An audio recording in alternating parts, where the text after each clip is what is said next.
पिता का बदला लेना अभी बाकी है। Supreme leader Mojtaba Ali Khamenei साहब का संदेश सामने आने के बाद अमेरिका की बौखलाहट का कारण भी साफ हो गया। आईआरजीसी ने भी बयान जारी किया और घनघोर होगा घमासान इस बात का संदेश दिया। नमस्कार, मैं हूं आशीष त्रिपाठी। ईरान से आ रही एक बड़ी खबर आपको बता दें, और इस खबर ने अमेरिका के रातों की नींद उड़ा रखी है। ट्रंप अपने सुरक्षा सलाहकारों को तलब कर रहे हैं और ईरान पर जोरदार हमले की योजना बना रहे हैं। उससे पहले ईरान ने स्ट्रेट ऑफ होर्मुज को पूरी तरह से बंद कर दिया, जो अगले आदेश तक जारी रहेगा। कहा कि जब तक इस क्षेत्र में अमेरिकी हस्तक्षेप बंद नहीं होता तब तक यह बंद रहेगा। यह कदम एक जहाज के ऊपर चेतावनी के तौर पर फायरिंग करने के बाद उठाया गया। आईआरजीसी का कहना है कि यह जहाज बिना मंजूरी वाले रास्ते से गुजरने की कोशिश कर रहा था और इसके बाद अमेरिकी सेना ने ईरान पर हमला बोल दिया।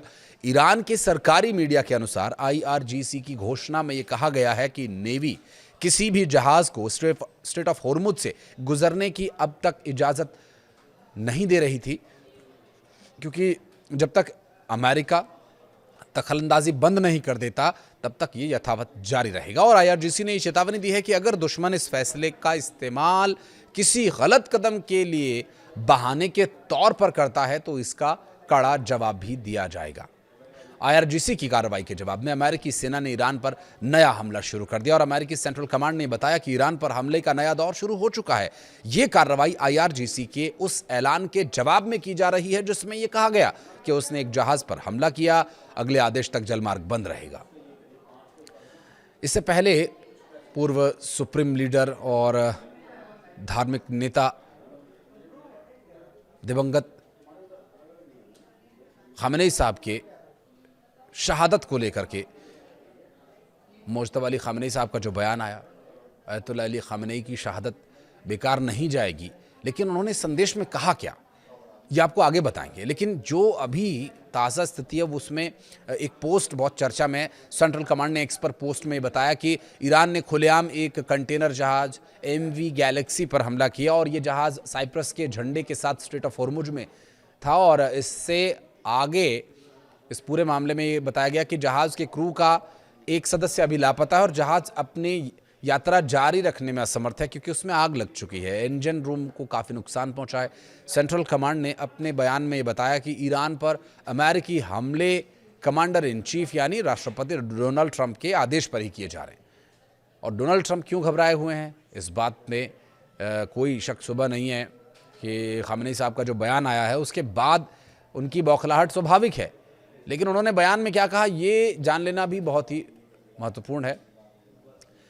और हालांकि खामेनी साहब का बयान से पहले आईआरजीसी का बयान जान लेना भी बहुत महत्वपूर्ण है। इस बयान में कहा गया कि कमर्शियल जहाज़ों पर पहले हुए हमलों के बाद ईरान को MOU का पालन करने का एक और मौका दिया गया था। ये दरअसल आईआरजीसी के बयान के बाद अमेरिका की तरफ से जो प्रतिक्रिया आई उसमें ये कहा गया और ये बताया गया कि सेंट्रल कमांड ने इस पर जो जानकारी दी उसमें यह कहा गया कि ईरान की उस क्षमता को कमज़ोर करने के लिए किया जा रहा है जिसके जरिए वो स्ट्रेट ऑफ होर्मुज पर इस तरह से कब्जा किए हुए नागरिक नाविकों और व्यावसायिक जहाज़ों पर हमला किया जा रहा है।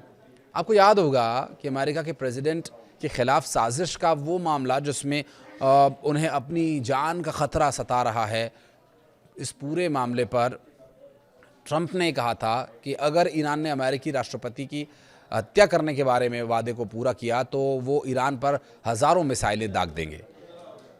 इसके बाद खामेनी साहब ने और खामेनी साहब के नाम से आए एक संदेश में ये बात कही गई कि ईरान के पूर्व supreme leader Ayatollah Ali Khamenei साहब के अंतिम संस्कार में शामिल होने वालों का शुक्रिया।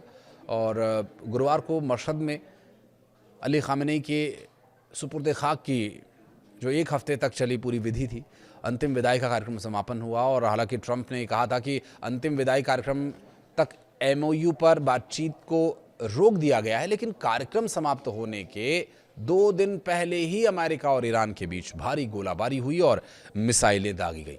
मुज्तबा खामेनी साहब का वो संदेश इसमें कहा गया कि हम आपके पाक खून और इन दोनों युद्धों के सभी शहीदों के खून का बदला इन अपराधी और बदनाम हत्यारों से लेने का संकल्प लेते हैं।